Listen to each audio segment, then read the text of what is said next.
Tetap ini kan sudah refleks nih. Apa? Oke, lanjut ya. Siap?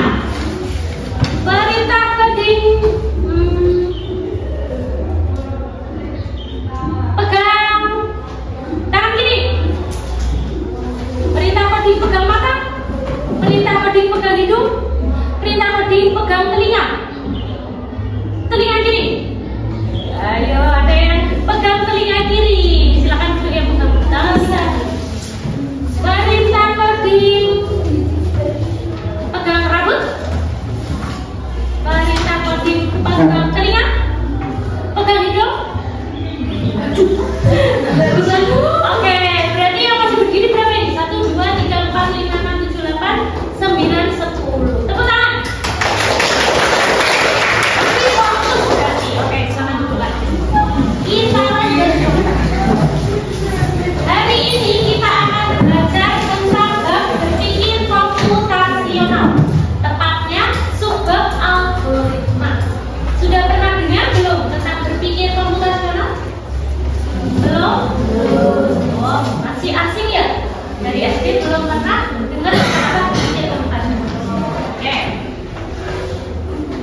Hari ini kita akan belajar tentang penerapan berpikir komputasional untuk menyelesaikan secara efisien persoalan komputasi yang mengandung algoritma. Tentunya kata-kata ini masih asing bagi kalian. Nanti kita akan belajar secara mendalam. Berpikir komputasional, coba dibaca bersama. Berpikir komputasional berarti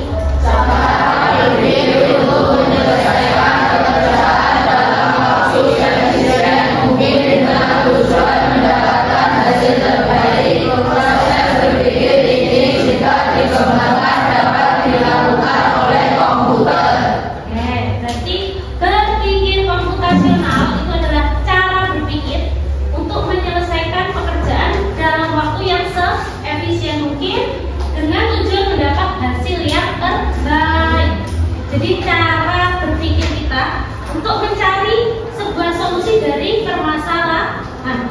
Ini permasalahannya nggak cuma ada di pelajaran sekolah saja. Ketika di kegiatan sehari-hari, kalian tentunya juga butuh cara berpikir komputasional ini. Nah, kalau sudah dikembangkan secara berkala dan terus-menerus, proses berpikir ini akan dapat dilakukan oleh komputer. Kan komputer itu yang menjadi tetap manusia. Nah, nanti jika dikembangkan terus-menerus, komputernya akan semakin pintar, dan kemudian bisa mencari solusi yang benar. Dalam berpikir komputasional, ini metodenya ada 4. Yang pertama ada dekomposisi, yaitu kemampuan memecahkan data atau masalah yang kompleks menjadi bagian-bagian yang kecil. Kata kunci dari dekomposisi ini adalah memecah. Jadi dari suatu masalah yang besar kita pecahkan sedikit demi sedikit. Awalnya besar, jadi step by step. Kemudian selanjutnya ada pengenalan pola, yaitu kemampuan dalam melihat persamaan dan perbedaan pola, tren dan keteraturan data. Jadi kita mengenali berbagai pola yang ada dari masalah-masalah tadi. Kira-kira polanya itu apa? Kita lihat dulu. Terus selanjutnya, langkah selanjutnya yaitu abstraksi, yaitu kemampuan dalam mengambil kesimpulan dan mengidentifikasi prinsip-prinsip umum sehingga menghasilkan pola, tren, dan keteraturan tadi. Dan yang terakhir adalah algoritma, yaitu kemampuan mengembangkan petunjuk pemecahan masalah yang sama secara tahap demi tahap untuk menyelesaikan permasalahan. Jadi dari keempat proses atau metode berpikir komputasional ini, yang hari ini kita pelajari adalah tentang algoritma, yaitu langkah-langkah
akan membuat gelang dengan mani-mani yang tersisa.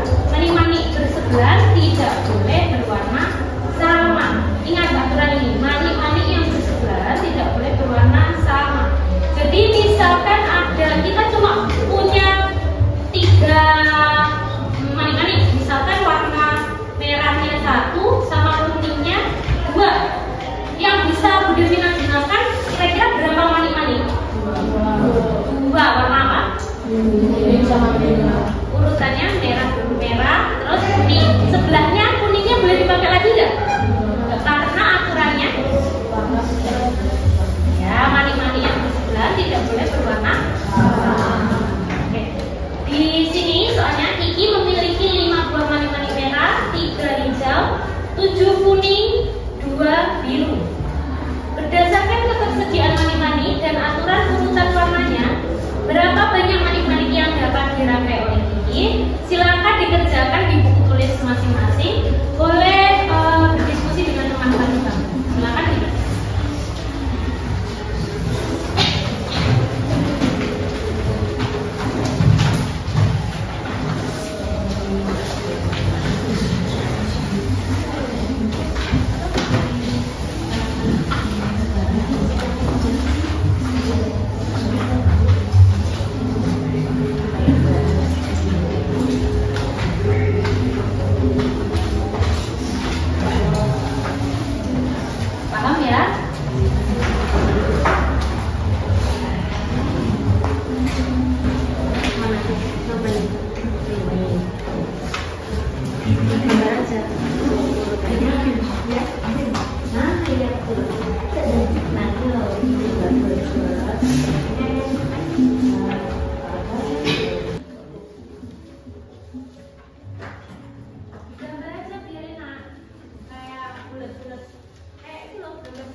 Ada yang digambar, ada yang enggak.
Jadi total yang digunakan ada berapa? 15. 15. Yang lain jawabannya sama nggak?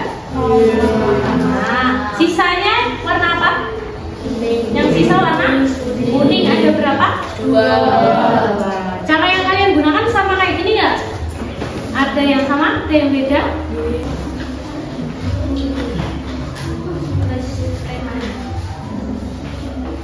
Oke, jadi yang dijawab oleh Deza ya. Benar 15 jawaban totalnya.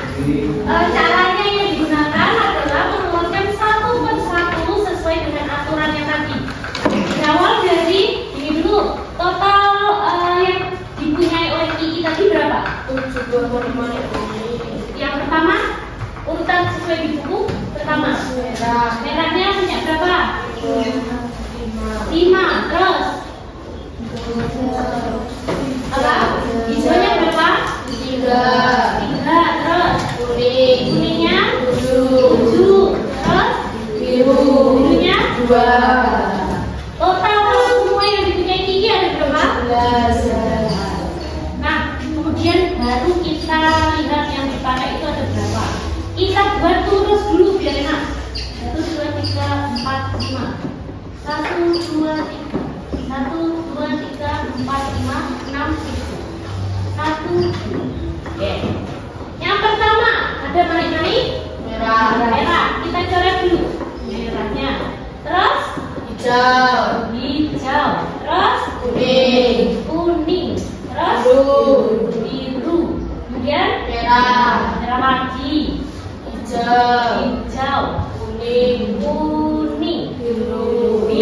Birunya berarti biru sudah tidak bisa digunakan lagi. Selanjutnya merah lagi. Terus hijau. Terus kuning. Terus merah. Hijaunya habis ini berapa coba? Kelebihan ini tadi yang namanya 1, 2, 3, 4, 5, 6, 7, 8, 9, 10, 11, 12, 13, 14, 15, 16, 17. Oh ini yang ini tadi kelebihan ya gambarnya. Ya. Tidak apa-apa. Jadi setelah ini tadi kuning kan ya? Sampai tadi si kuning terus merah. Kuningnya sudah dicoret belum tadi? Sudah. Oh sudah. Berarti lanjutannya Merah lagi. Terus kuning. Oh merahnya tadi udah tercoret yang atas. Berarti satu lagi merah, terus ini kuning lagi ya. Nah, oke. Sisanya berarti ada 2 kuning. Kenapa tidak bisa ditambahkan lagi di sini? Karena manik-manik yang bersebelahan tidak boleh berwarna sama. Jadi kita itu harus menaati aturan yang sudah dibuat di soal. Oke. Sudah bisa semuanya ya berarti? Kalau misalkan aturannya sudah tadi urutannya kalau tadi MHKB merah, hijau, kuning, biru. Sekarang urutannya adalah kuning, merah, hijau, biru. Silakan dikerjakan. Totalnya tetap sama, peraturannya tetap sama semuanya, kecuali urutan warnanya. Silakan dikerjakan di masing-masing.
Oke,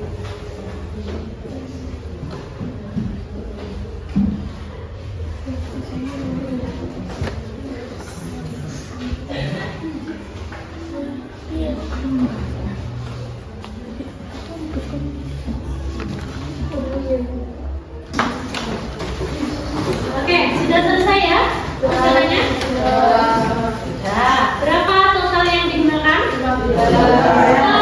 15. 15. Ada yang jawabannya berbeda? Tidak ada. Ingat 15. Totalnya tetap 15, tapi yang membedakan adalah urutannya. Urutan yang pertama apa? Kami.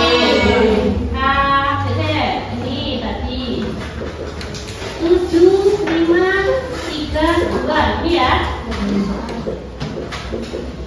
1, 2, 3, 4, 5, 6, 7. 1, 2, 3, 4, 5. 1, 2, 3, 4. Pertama, kuning coret. Terus merah coret. Terus Biru. lanjut Kuning. kuning. Merah. Hijau. Biru. Kuning. Merah. Hijau. Hijau. Kuning lagi. Merah. Merah. Kuning. Merah. Merah. Yang sisa total 2 kuning. Totalnya yang digunakan 15. Hanya saja urutannya yang berbeda. Berarti sudah paham semua ya? Oke. Ini sekarang juga sudah paham.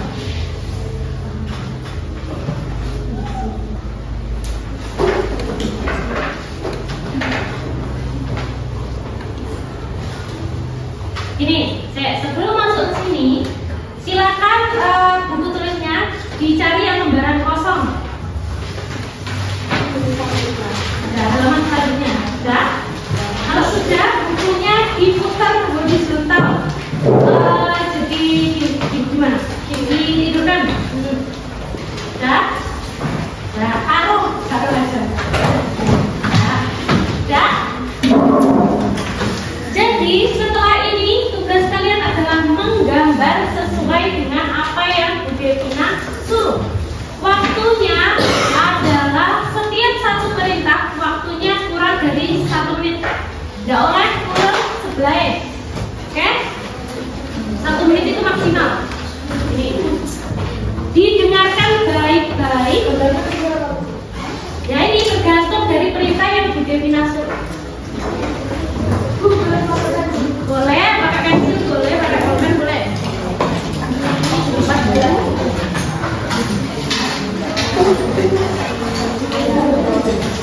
Oke, siap-siap? Sudah kah? Siap ya? Siap. Belakang belum selesai.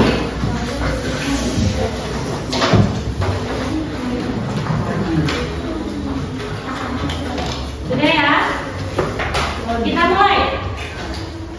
Langkah pertama, gambarlah satu persegi panjang yang besar di tengah kertas dengan posisi horizontal atau melebar ke samping.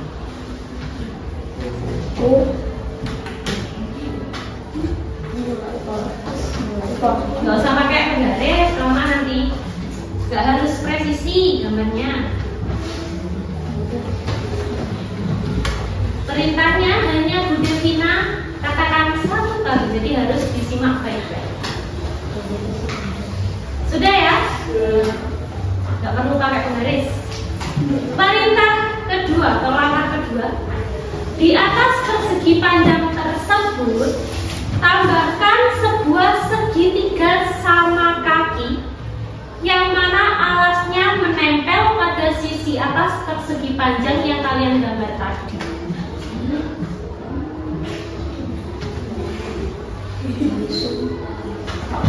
Sepemahaman kalian, gambarkan sesuai dengan apa yang kalian pahami.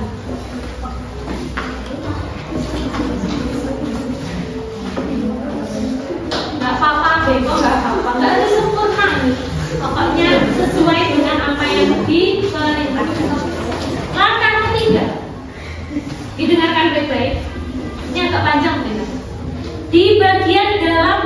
panjang tadi, bayangkan di dalam persegi panjang yang tadi, lebih tepatnya di bagian tengah bawah, buatlah satu persegi panjang kecil dengan posisi vertikal memanjang ke atas. Kalau tadi miring ke samping, meningkat ke samping, ini panjang ke atas. Panjang ke atas. Jangan lupa posisinya tadi ada di mana. Ayo tahu. Gak usah tolak-tolak ke temannya. Ada depan ke buku masing. Lanjut.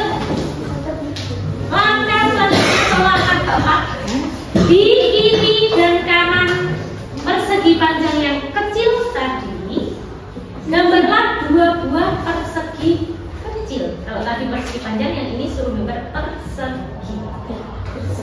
Di kanan dan kiri persegi panjang yang vertikal.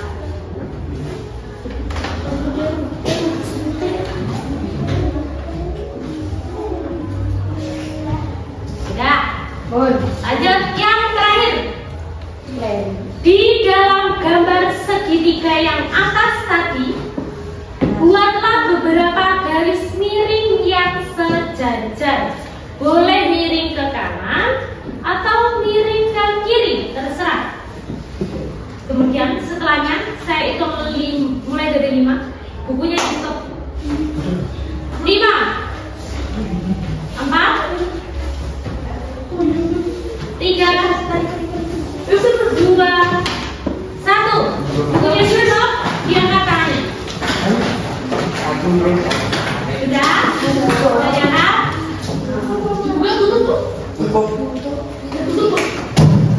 Stop ya.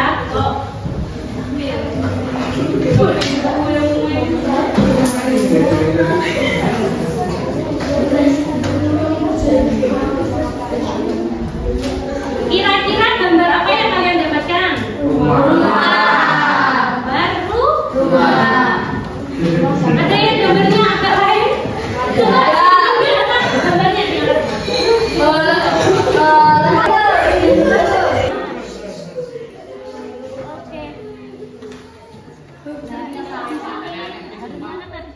Tengah bawah kan perintahnya. Terus ininya ada di sini kan, boleh miring sini. Ini bener kan, benernya cuma segitiganya ini kurang. Nah, ininya ini belum segitiga tuh tadi perintahnya. Ada apa? Ininya tadi di kanan kiri persegi panjang yang posisi, bukan di kanan kiri persegi panjang yang besar.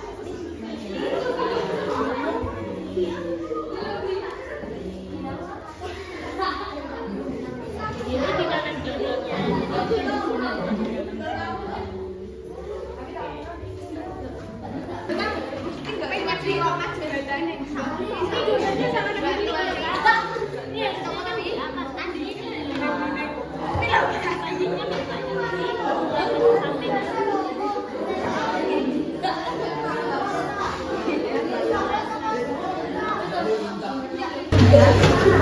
Kita lanjut. Oke, jadi hasilnya kira-kira seperti ini. Sudah banyak yang hasilnya sama persis kayak gini. Ada juga kebanyakan hasilnya cuma kecil banget di sini. Ada yang ini yang menempel, ada yang di luar sini. Jadi kesimpulannya apa? Kesimpulannya kalian harus mendengarkan dengan baik dan seksama tentang aturan yang Bu Devina berikan. Kemudian menggambarnya harus sesuai dengan urutan yang Bu Devina berikan atau ucapkan tadi. Jadi hasilnya akan sesuai dengan apa yang Bu Devina perintahkan. Ya. Kalau kalian kurang mendengarkan atau aturannya kalian lewatkan atau mungkin pengen saksi dari dewe, jadi hasilnya nggak akan bagus. Kesimpulan dari materi hari ini, secara nggak sadar kalian sudah melakukan algoritma tadi. Nah, algoritma adalah apa? Coba dibaca bersama-sama.